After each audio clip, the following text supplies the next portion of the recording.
So అంటే 'OG' movie బజ్‌తో compare చేస్తే ఇది కొంచెం బజ్ తగ్గినట్లుగా అనిపిస్తుంది. దాంతో పాటు మీరు 5, 6 ఇయర్స్ బ్యాక్ మూవీ స్టార్ట్ చేసినప్పుడు అనుకున్న బడ్జెట్‌కి ఇప్పటికి ఎంత చేంజ్ ఉంది? దాంతో పాటు బడ్జెట్ విషయంలో చాలా వరకు నిర్మాతలు ఫ్రెండ్లీగానే ఉంటారు పవన్ కళ్యాణ్. సో ఆయన ఏమైనా బడ్జెట్ విషయంలో ఏమైనా మీతో మాట్లాడడం కావచ్చు, అట్లా ఏమైనా రెమ్యునరేషన్ తగ్గించుకోవడం గానీ ఏమైనా చేశారా ఈ మూవీ విషయంలో? అంటే ఈ మూవీ 5, 6 ఇయర్స్ ముందు మొదలవ్వలేదండి. అనుకుంది 5, 6 ఇయర్స్ ముందు. 2023 ఎండ్‌లో వి షాట్ ఫర్ 10 డేస్.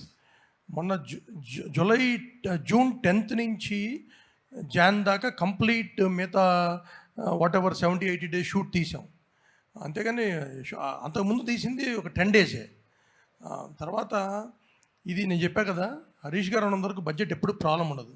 అదే ఆయన అంటే ఆయన మీద ఉన్న కాన్ఫిడెన్స్ కావచ్చు, కమాండ్ కావచ్చు, ప్రొడ్యూసర్ లాగానే ఫైట్ చేస్తాడు ఆయన.